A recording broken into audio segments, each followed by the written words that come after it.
안녕하세요. 일본 꿀팁 베트남입니다. 오늘의 주제, 베트남 사람들 왜 금은방에 줄 설까? 라는 주제인데요. 여러분은 베트남에 어떤 이미지가 떠오르시나요? 맛있는 쌀국수도 있고 오토바이 부대도 있을 겁니다. 아니면 한창 성장 중인 개발도상국이라는 이미지도 있죠. 근데 이 베트남 사람들이 우리가 생각하는 것보다 훨씬 더 맹렬하게 돈을 모으고 투자를 하고 또 소비한다는 사실 알고 계셨나요? 경제 지표에 따르면요, 베트남의 가계 저축 규모는 GDP 대비 무려 37%에 달한다고 합니다. 한국의 가계 순저축률이 보통 10% 초중반에 머문 거랑 비교하면 어마어마한 수치입니다. 여기서 보통 이런 반응 하시죠. 와, 베트남 사람들 진짜 독하게 모으네, 돈 많나 보다 라고 하는데, 이게 성실해서만은 아니고요, 사실 뼈아픈 속사정이 있습니다. 제가 아는 호치민 20대 직장인 베트남 친구가 있어요. 저한테 이런 말을 했습니다. 오빠, 나 월급이 1,000만 동 받는데 이거 가지고 어떻게 집을 사줘? 그래서 나는 그냥 금 사요. 이게 농담이 아니라 요즘 베트남 청년들의 현실입니다. 베트남 연구소에 따르면요, 베트남 사람들이 이렇게 저축을 많이 하는 가장 큰 이유가 마땅히 마음 놓고 투자할 곳이 부족해서라고 합니다. 규제나 투자 환경이 아직 완벽하지 않다 보니까 불안한 마음에 방어적으로 은행에 돈을 묶어둔다는 뜻입니다. 실제로 2025년 7월 기준으로요, 베트남의 시중은행 만기 평균 예금 금리가 연 4.6에서 5.5% 수준으로 꽤 낮아졌습니다. 제가 베트남에 처음 왔을 때만 해도 8% 이상이었던 예금 금리가 거의 절반 가까이 떨어진 건데요. 그럼에도 불구하고 개인 예금액은 사상 최고치인 7,750조 동, 원화로는 400조가 넘는 큰 금액을 기록했습니다. 집값은 너무 비싸서 못 사고 다른 투자는 불안하니 울며 겨자 먹기로 은행에 돈을 쌓아두는 셈입니다.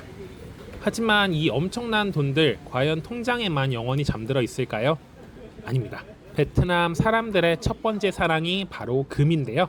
베트남에서 금은 단순한 액세서리가 아니에요. 결혼식이나 명절 선물은 기본이고요. 화폐 가치가 떨어질 때 나를 지켜주는 최고의 안전자산입니다. 특히 결혼식에서 금목걸이 여러 겹 하시는 거 보셨나요? 그게 그냥 시장이 아니고요, 사실상 가족의 보험금, 자산 같은 겁니다. 그래서 부모가 자식한테 현금보다 금을 쥐어주는 문화가 있어요. 왜냐하면 베트남이 과거에 인플레이션, 경제 불확실성으로 통화 가치가 대폭 하락하는 경우가 빈번했습니다. 그렇기 때문에 부모 세대는 베트남 동은 믿을 수 없다라는 감각이 남아 있어요. 2025년 한 해 동안 베트남의 금값은 그야말로 미친 상승세를 보였고요. 2024년 말까지만 해도 1태일당 8,400만 동이던 가격이 2025년 11월에는 1억 5,500만 동까지 약 2배 가까이 수직 상승을 했습니다. 이러다 보니까 비가 주룩주룩 내리는 새벽 4시부터 사람들이 금을 사려고 금은방 앞에서 오픈런을 하는 진 풍경이 벌어지기도 했습니다.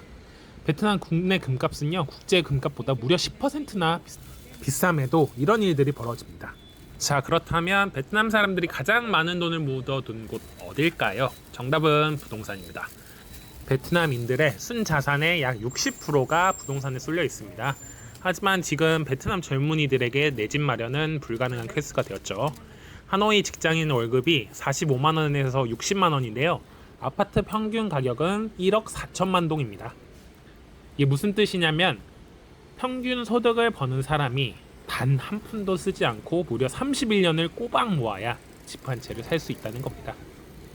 여기서 청년들이 느끼는 박탈감 크죠. 부모 세대는 땅 한 번 잘 잡으면 인생이 바뀐다라는 기억이 있었는데, 지금 20, 30대는 월급으로서는 절대 구매하는 것이 불가능한 상태가 되었습니다. 그러니까 저축은 하고 있는데 동시에 현타, 포모가 오기 시작을 했습니다. 월급만으로 절대 인생을 바꿀 수 없다는 걸 느낀 베트남 청년들은 일부 좌절감에 빠지기도 하는데요. 그것보다는 새로운 사냥터를 찾는 경우도 늘고 있습니다. 바로 개미군단 탄생입니다. 베트남에서 최근에 주식과 암호화폐가 굉장히 핫했습니다. 2025년 한 해만 해도 베트남 주식 계좌가 무려 250만 개가 생겼어요. 베트남 전체 인구의 약 11.6%인 1190만 명이 주식시장에 뛰어드는 셈입니다. 그리고 베트남 주식 참여자의 88% 이상이 개인 투자자인 개미입니다. 수익률도 엄청 났어요. 베트남 증시인 VN 인덱스가 2025년에만 거의 41%가 올랐고요. 세계에서 가장 실적이 좋은 주가 지수 탑 10에 들었습니다. 한국도 주식이 지금 굉장히 핫하죠. 베트남도 비슷합니다. 특히 주식은 일확천금이라는 키워드 다들 동감하시잖아요. 1년치 예금이자를 한 번에 번다는 인식이 퍼지면서 많은 젊은 직장인들의 돈을 블랙홀처럼 빨아들이고 있습니다. 주식뿐만 아닙니다. 모바일에 익숙한 33세 이하 젊은 층을 중심으로 코인 열풍도 대단한데요. 베트남에서 암호화폐를 보유한 인구가 무려 2,100만 명에 달한다고 합니다.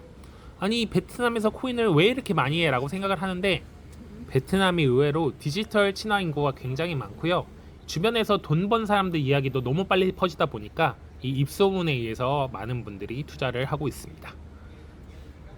그래서 오늘은 베트남 사람들이 어떻게 저축하고 사는지에 대해서 알아봤습니다. 한국보다 경제적으로 어려운 나라지만 다들 열심히 살고 있다는 것은 똑같은 것 같네요. 1분 꿀팁 베트남이었습니다. 감사합니다.